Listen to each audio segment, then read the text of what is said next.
Touching on funding, it's quite helpful, brings me to where I wanted to go. I think you didn't, in the report, touch too much on how much funding is an issue with exclusions and AP in particular. You kind of, within the report, said the government must ensure that approaches are sustainable by addressing the current pressure on schools and budgets, but that's kind of as far as it went. And I wonder how much you think funding is driving exclusions and off-rolling. How relevant is it in terms of schools being able to cope with things like SEND and challenging behaviour in particular? And if it is a big issue, you seem to suggest that, and I agree that special needs in particular needs that extra financial support, then why didn't it feature so much in the report? If you go back to the terms of reference, it was quite specific what I was being asked to do, and there were some elements of the report that extended beyond the terms of reference, which was one of the reasons why it took longer than was originally envisaged. But I acknowledge, as you've just read out, the need to look at where the money is in the system, and some of the recommendations are not just about, like on the high needs budget, saying there's a sufficiency issue, but also where is the money around exclusions being used? Is it being used as effectively as it could? And what I didn't find was areas where, for instance, the per pupil funding was lower than an equivalent local authority, that directly affected the level of exclusions. But one of the areas where there was clearly room for a rethink is around the fact that once you exclude a child, the costs of that comparative to work that could have been done earlier to prevent the need to exclude in the first place would be potentially a much better use of what are very valuable resources.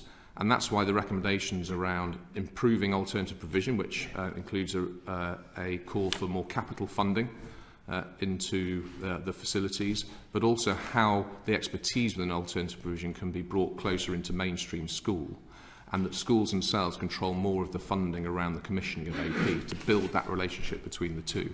So I wasn't in a position to say you need to put X pounds more into the school system to improve the response to the use of exclusion. And also, it's not, as I say, as a direct relationship as that would suggest, as the policy, the place, and the practice that I touched on before. But the demands on schools, as we know, and the funding that's available to them is a source of constant consideration. And what this review has tried to do is build on what we know works well, which provides the best value for money, and is also most likely to break the cycle, which is helping ratchet up often the need and therefore the cost of the current exclusion process in some parts of the country. Thanks. Without putting words in colleagues' mouths, I think we probably all agree, and we've certainly discussed in this committee before about that need to front-load that funding into earlier interventions and support. I was looking through the paperwork for the figures, which I've seen in there somewhere in the region of £250,000 for every excluded child, which is far more than the cost of that intervention. So that's very welcome. And from that perspective, what conversations have you had with the department about whether it's funding overall and how that impacts on this, or whether it's exactly what you've just said? How much have you been able to influence through the report or through those conversations where that money actually goes? Well, if you read the government response, you'll see the commitment to, as I say, around alternative provision and the capital required to improve the facilities within that.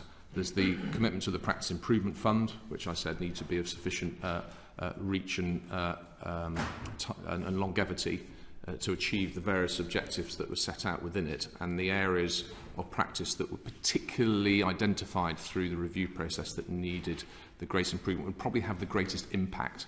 So that's looking, for instance, in school exclusion units, looking at transition points, looking at the relationship between and work with parents and carers. Those that we know from the field work carried out were most likely to help shift the dial for the children who were most at risk of exclusion. And you mentioned the Practice Improvement Fund there.